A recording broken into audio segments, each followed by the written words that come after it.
السلام علیکم ورحمۃ اللہ وبرکاتہ۔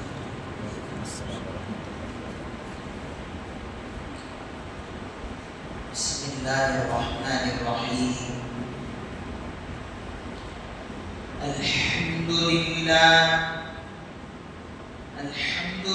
نحمده ونستعینه ونستغفره ونؤمن به ونتوکل علیہ ونعوذ باللہ من شرور انفسنا ومن سیئات اعمالنا من یهده اللہ فلا مضل له ومن یضلل فلا هادی له ونشهد ان لا اله الا اللہ وحده لا شریک له ونشهد ان سیدنا وسندنا ونبینا ومولانا محمدا عبده ورسوله صلی اللہ تعالی علیہ وعلى آلہ واصحابہ وازواجہ وذریاتہ وبارک وسلم تسلیما کثیرا کثیرا۔ اما بعد فاعوذ باللہ من الشیطان الرجیم۔ بسم اللہ الرحمن الرحیم۔ واتخذوا من مقام إبراهيم مصلى وقال النبي صلى الله عليه وسلم اللهم أعز الإسلام عمر بن الخطاب رضي الله عنه وأبي جهل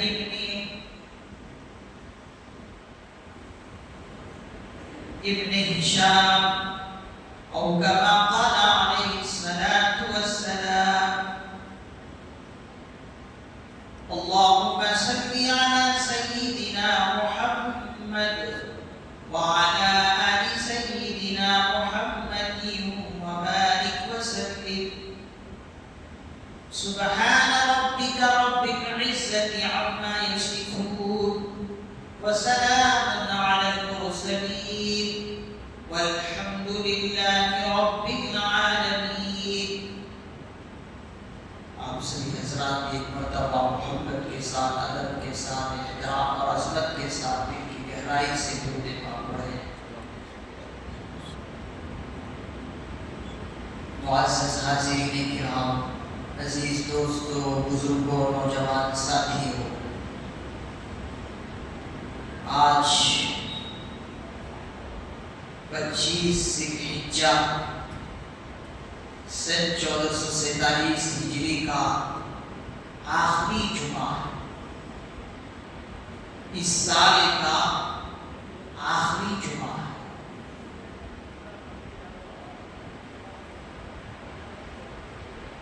جون 2026 عیسوی کا عظیم دن ہے۔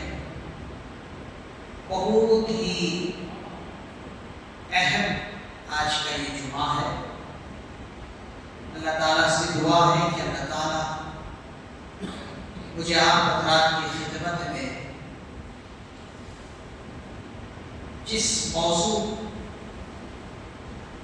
کو میں آپ حضرات کے سامنے موضوع سخن بنانا چاہتا ہوں، مجھے اللہ تعالیٰ اس میں شرح صدر کے ساتھ قرآن حدیث کی روشنی میں آپ تک صحیح اور سچی باتیں پہنچانے کی توفیق عطا فرمائے اور ہم سبوں کو اس پر عمل کرنے کی توفیق عطا فرمائے۔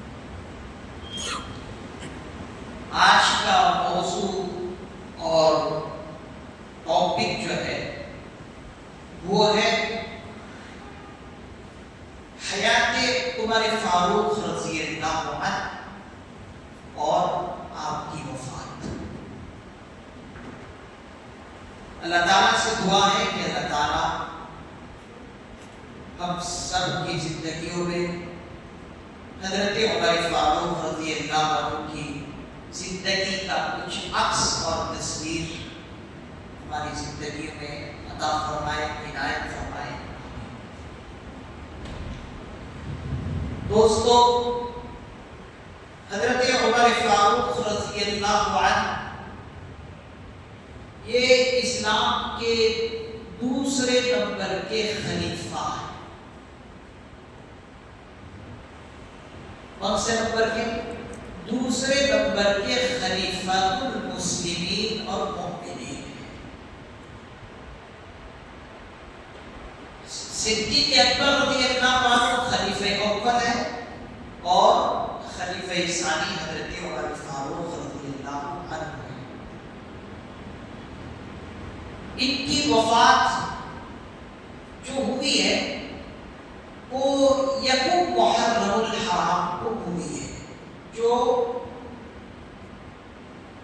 اسلام کی پہلی تاریخ محرم الحرام. تو اسی مناسبت سے اکابرین جمعے کے موضوعات میں حضرت عمر رضی اللہ عنہ کی وفات کو اور ان کی زندگی کو رکھتے ہیں، کیونکہ سال کا پہلا دن ہے اور اس پہلے دن میں اسلام کے لیے شہید ہوتے ہیں تو وہ خلیفۃ المسلمین خلیفہ ثانی حضرت عمر رضی اللہ عنہ ہوتے ہیں. تو کتنا اہم ہوگا کہ سال کا پہلا ہی دن حضرت عمر رضی اللہ عنہ اپنی زندگی کو اللہ کے حوالے کرتے ہیں اور شہید ہو جاتے ہیں. تو ان کی تاریخی کارنامے اور ان کی وفات کیسے ہوئی کچھ ہمیں معلومات ہونی چاہیے. دیکھیے حضرت عمر فاروق رضی اللہ عنہ مسلمان جو ہوئے ہیں وہ حضرت حمزہ رضی اللہ عنہ کے بعد ہوئے ہیں. تاریخ میں لکھا ہے کہ حضرت حمزہ رضی اللہ عنہ حضرت عمر رضی اللہ عنہ کے 3 دن پہلے مسلمان ہوئے. 3 روز قبل حضرت حمزہ رضی اللہ عنہ مسلمان ہوئے. اس کے 3 روز بعد حضرت امیر المؤمنین خلیفہ دو حضرت عمر فاروق رضی اللہ عنہ ہوئے. ہم سب جانتے ہیں کہ حضرت عمر فاروق رضی اللہ عنہ بڑے جری اور بہادر انسان تھے. کیا تھے؟ بڑے جری اور بہادر انسان تھے. وہ کسی کی پرواہ نہیں کرتے تھے، وہ کسی سے ڈرتے نہیں تھے، کسی کو پرواہ میں لاتے نہیں تھے. اللہ اس کے رسول کے ساتھ یہ کہیے کہ اللہ نے ان کو پہلا ہی جری کیا تھا. حضور علیہ السلام فرماتے ہیں کہ میں نے دیکھا کہ جن و انس اور شیاطین کو کہ وہ حضرت عمر رضی اللہ عنہ سے بھاگتے تھے. شیطان کو حضور نے اپنی نبوت کی آنکھوں سے دیکھا ہے کہ ان کو دیکھ کر بھاگ جاتے تھے. اسی لیے ہم سنتے ہیں کہ اگر حضور علیہ السلام کے بعد کوئی نبی ہوتے تو وہ حضرت عمر رضی اللہ عنہ ہوتے. اسی لیے حضور علیہ السلام نے فرمایا کہ دوسری امتوں میں محدث پیدا ہوئے ہیں لیکن میرے زمانے میں محدث حضرت عمر رضی اللہ عنہ ہے. محدث کا لقب بڑے عالی شان لوگوں کے لیے بولے جاتے ہیں، بڑے حدیثوں کے ماہر لوگوں کے لیے بولے جاتے ہیں، بڑے تقویٰ اور پرہیزگار لوگوں کے لیے بولے جاتے ہیں. تو حضور نے فرمایا میرے زمانے کا محدث حضرت عمر فاروق رضی اللہ عنہ. ان کا اسلام لانا اسلام کے لیے ایک روشن باب ہے. ان کا اسلام قبول کرنا اسلام کے لیے جیت ہے. ان کا اسلام لانا تاریخ اسلام میں ایک سبق ہے اور جگمگ کرنے کا وہ ایک ذریعہ بنے گا. ان کا اسلام لانا، اسلام کا چمکتا دمکتا جگمگ جو ہو رہا ہے وہ ان کی اسلام لانے کی وجہ سے. اسی لیے حضور علیہ السلام نے دو لوگوں کے لیے دعا کی، اللہم اعز الاسلام بعمر بن الخطاب رضی اللہ عنہ او بأبی جہل بن ہشام۔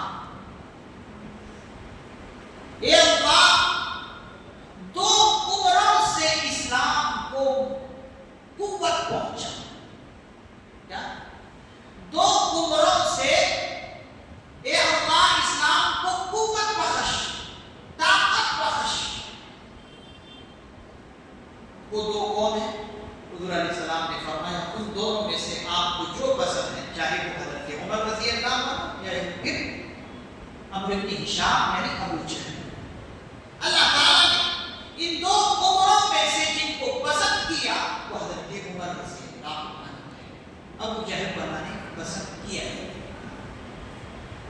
کیونکہ اس کا بھی نام جو اصل نام تھا عمرو بن ہشام تھا، بعد میں اس کا جو لقب پڑا وہ ابو جہل پڑا، یعنی جاہلوں کا باپ۔ ابو جہل کا مطلب ہے جاہلوں کا، ہنجاروں کا، ناواقفوں کا باپ ہے وہ ابو جہل۔ تو اللہ نے جسے پسند کیا وہ حضرت عمر رضی اللہ عنہ۔ تاریخ کے اندر لکھا ہے، روایتوں کے اندر آتا ہے کہ ایک مرتبہ حضرت عمر رضی اللہ عنہ اسلام لانے سے پہلے کے بارے میں، ان کی تاریخ کے بارے میں روایتوں کے اندر آتا ہے کہ ایک مرتبہ حضرت عمر فاروق رضی اللہ عنہ حضور علیہ السلام سے الجھنے کے لیے اور چھیڑ خانی کرنے کے لیے باہر نکلے۔ کیا چھیڑ چھانی کرنے کے لیے، تنگ کرنے کے لیے، الجھنے کے لیے، پریشان کرنے کے لیے باہر نکلے۔ تو دیکھا کہ حضور علیہ السلام جا رہے ہیں، تو جاتے جاتے حضور علیہ السلام مسجد میں داخل ہو، تو حضرت عمر رضی اللہ عنہ بھی مسجد کے دروازے پر کھڑے ہو، دروازے پر کیا ہوئے؟ کھڑے ہو گئے، اور وہ چاہتے ہی تھے کہ میں کسی طرح ان کو پریشان کروں اور ان کو الجھاؤں۔ تو کہتے ہیں کہ حضرت عمر رضی اللہ عنہ نے حضور علیہ السلام کی پڑھنے کی آواز سنی، قرآن کریم کی تلاوت کروا رہے تھے تصویر، اور سورۃ الحاقہ کی تلاوت کر رہے تھے۔ کس کی؟ سورۃ الحاقہ۔ تو حضور علیہ السلام تلاوت کر رہے تھے، اِنَّهُ لَقَوْلُ رَسُولٍ كَرِيمٍ، کیا؟ اِنَّهُ لَقَوْلُ رَسُولٍ كَرِيمٍ۔ اور اسی طریقے سے آگے کی آیتیں حضور علیہ السلام تلاوت کر رہے تھے کہ آگے کی آیتوں میں کسی آیت میں یہ بات آ رہی ہے کہ نعوذ باللہ کفار مکہ جو ہے حضور علیہ السلام کو ساحر کہتے ہیں، وَلَا بِقَوْلِ کاہن، اللہ نے انکار کیا کہ تم لوگ شاعر کہتے ہو، تم لوگ جادوگر کہتے ہو، تم لوگ ساحر کہتے ہو، وَلَا بِقَوْلِ کاہن، اللہ کے پیغمبر کاہن بھی نہیں ہے، شاعر بھی نہیں ہے، جادوگر بھی نہیں ہے۔ تو اس طرح سے حضور علیہ السلام تلاوت کر رہے تھے۔ حضرت عمر رضی اللہ عنہ بھی کہہ رہے تھے کہ نعوذ باللہ یہ بھی کیا ہے؟ شاعر ہیں، یہ بھی جادوگر ہیں، یہ بھی ساحر۔ حضور علیہ السلام پر یہ تبصرہ حضرت عمر رضی اللہ عنہ کر رہے تھے۔ بعد میں جب آخر تک حضور علیہ السلام سورہ حاقہ کی تلاوت کرتے ہوئے پہنچے تو اس وقت انہیں معلوم ہوا کہ میں غلط کہہ رہا ہوں، قرآن اثر کرنے لگا حضرت عمر رضی اللہ عنہ۔ تو وہ دل میں سوچنے لگے کہ میں غلط کہہ رہا ہوں اس شخص کے بارے میں۔ تو جیسے ہی اس کے دل میں یہ بات آئی تو حضرت عمر رضی اللہ عنہ اب وہاں نہیں رہے، اپنی بہن کے پاس فوراً پہنچے اور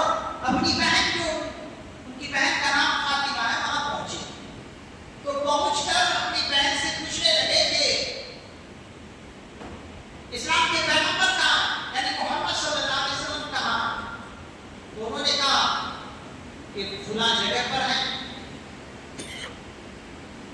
دار ارقم میں، تو وہاں سے وہاں گئے، تو جاتے ہی دیکھا کہ حضرت حمزہ رضی اللہ عنہ بھی کچھ صحابہ کرام رضی اللہ عنہ کو لے کر بیٹھے ہوئے ہیں دار ارقم۔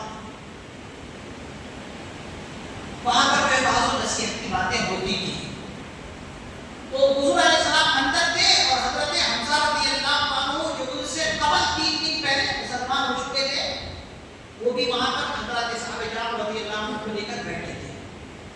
تو حضرت عمر رضی اللہ عنہ نے دروازے پر دستک دی، تو جو موجود تھے حضرت حمزہ رضی اللہ عنہ کے ساتھ لوگ، انہوں نے کہا کہ حضرت یہ دیکھیے کون کیا ہے، تو دیکھا کہ جا کر دیکھتے ہیں کہ عمر بن خطاب رضی اللہ عنہ آئے، تو حضرت حمزہ رضی اللہ عنہ ڈرے نہیں، وہ بھی شیر خدا تھے، حضرت حمزہ رضی اللہ عنہ بھی معمولی انسان نہیں، بڑے بڑے کے چھکے اڑا دیتے تھے، تو ڈرے نہیں، بیٹھو خاموش، چلے دیکھتے ہیں، تو دیکھتے ہی ڈرے نہیں، آ کر حضور سے بتایا عمر بن خطاب رضی اللہ عنہ دستک۔ حضور علیہ السلام آئے باہر، اور باہر آ کر حضرت عمر رضی اللہ عنہ کے گریبان کو پکڑا اور کھینچا،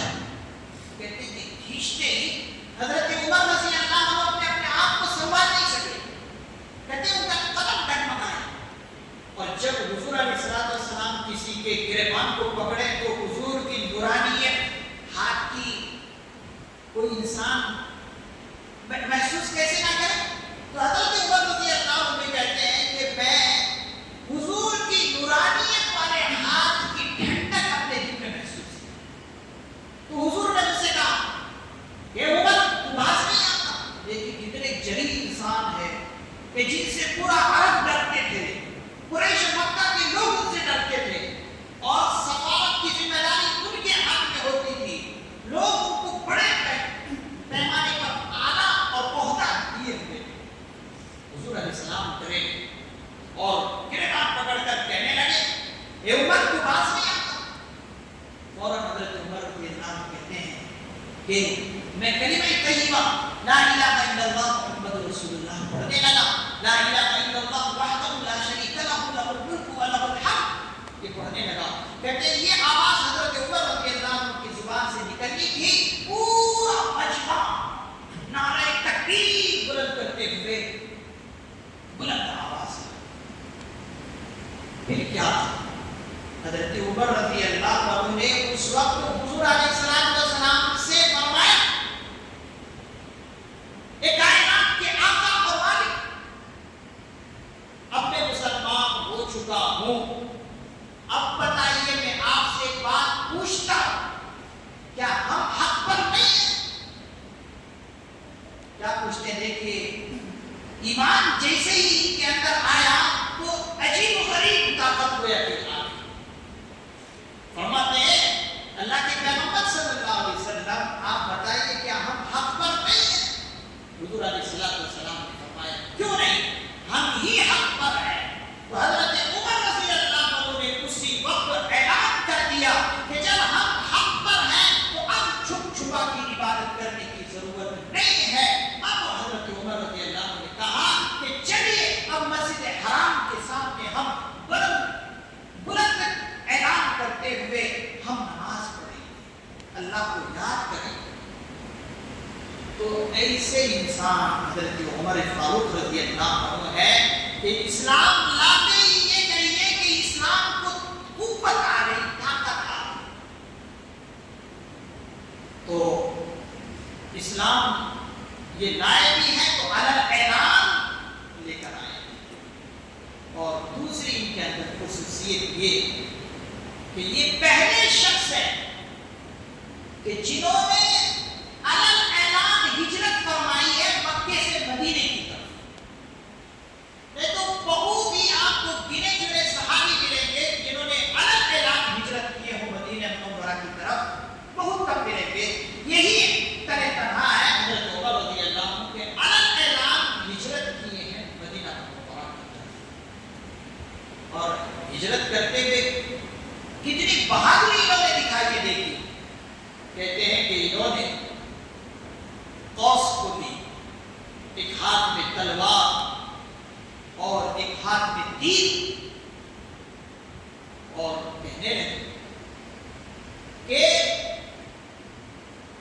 جو اپنی ماں سے الگ ہونا چاہتے ہیں اور جو اپنی بیویوں کو بیوہ بنانا چاہتے ہیں اور جو انسان اپنی اولاد کو یتیم کرانا چاہتے ہیں، وہ اس جگہ پر آئے، اس میدان پر آئے، وہ میرے سے کشتی لڑے اور میرے ایمان لانے سے مقابلہ کرے. کہتے ہیں کہ بڑے بڑے اس وقت کے سورما جو بہادر کہلاتے تھے، کسی کی ہمت نہیں ہوئی کہ ان کو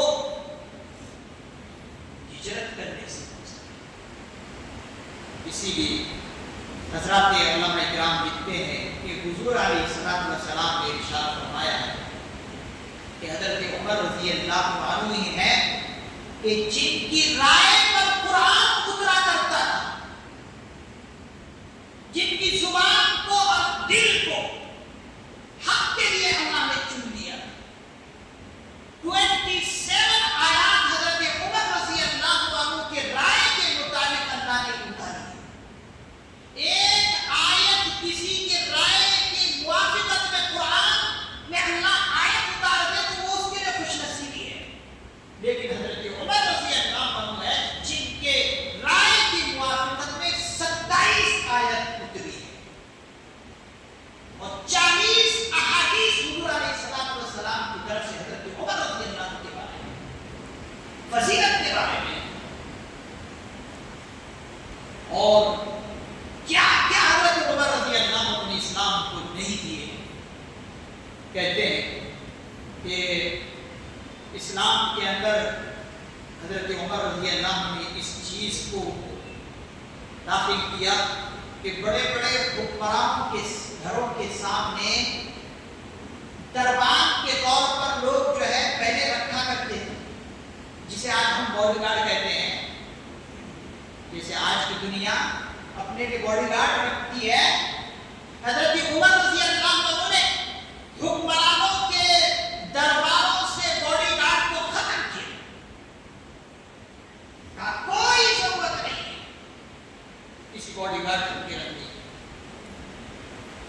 اور اسی طریقے سے انہوں نے فوج میں بھرتی ہونے کے لیے اصول اور ضابطے بنائے، پولیس محکمے بنائے، اور ملک کے حکمرانوں کو راتوں میں گشت کرنے کا حکم فرمایا.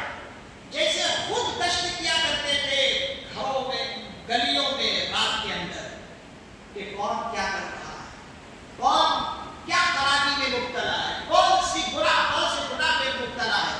جیسے خود گشت کرتے تھے، اس وقت حکمرانوں کو حکم دے رکھتے تھے کہ گشت کرنا، راتوں میں گشت کرنا، کہ کہاں کیا کس کے ساتھ ناانصافی ہو رہی ہے، کس کے گھر میں چولہے جل رہے ہیں، کس کے گھر میں چولہے نہیں جل رہے ہیں.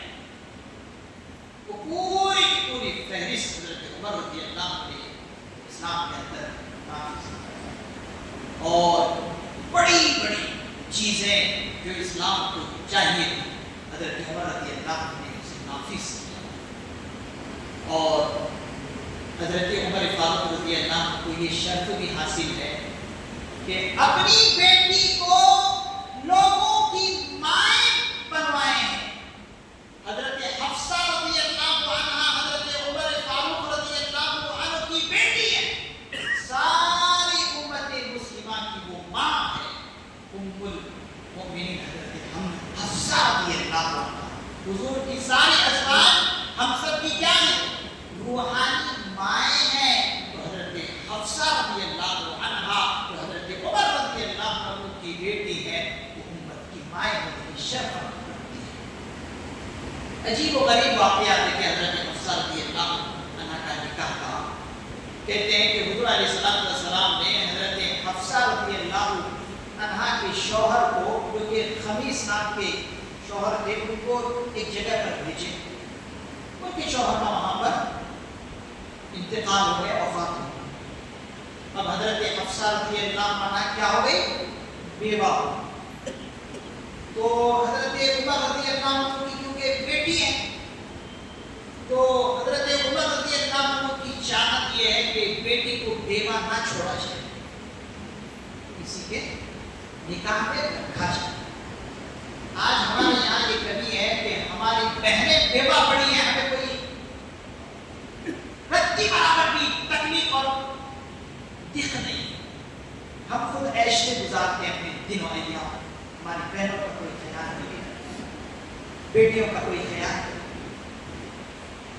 سیکھیے حضرت عمر فاروق رضی اللہ عنہ سے، وہ حضرت حفصہ رضی اللہ عنہ کا نکاح کا پیغام سب سے پہلے حضرت ابو بکر صدیق رضی اللہ عنہ کے پاس لے کر جاتے ہیں، اور صدیق اکبر رضی اللہ عنہ سے کہتے ہیں امیر المومنین، میری بیٹی کو میں آپ کے نکاح میں دینا چاہتا ہوں، آپ قبول فرما دیجیے۔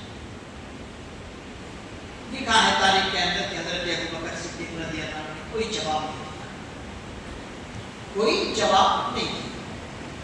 تو کوئی بات نہیں، حضرت عمر رضی اللہ عنہ نے اپنا دل چھوڑا نہیں، کوئی بات نہیں، وہ خود انسان خود کفیل ہے کسی کو اختیار کرنے کا، کسی کو نہیں اختیار۔ تو پھر حضرت عمر فاروق رضی اللہ عنہ اپنے دل کو چھوٹا نہیں کیے، اپنی بیٹی کو لے کر کے بیوہ ہو گئی تو پڑے رہنے کے لیے چھوڑو نہیں، دل کو چھوٹا نہیں۔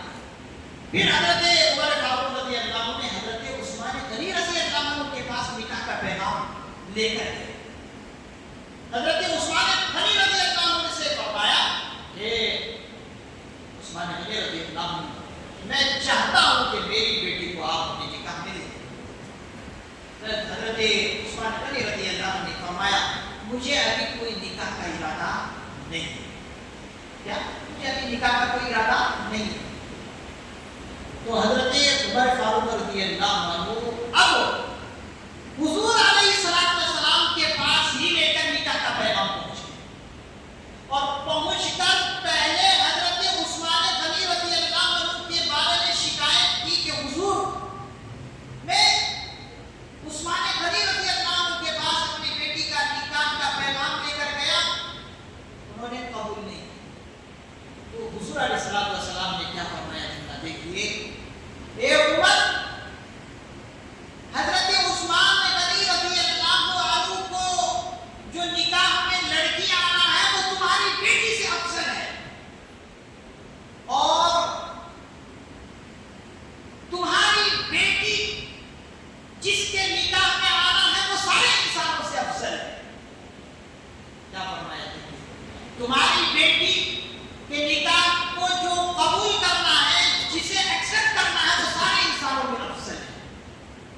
تو میں تمہاری بیٹی کے نکاح کو قبول کرتا ہوں، اور حضرت عثمان غنی رضی اللہ عنہ کے نکاح میں حضرت پیغمبر صلی اللہ علیہ وسلم نے اپنی بیٹی کا نکاح پیغام پہنچایا۔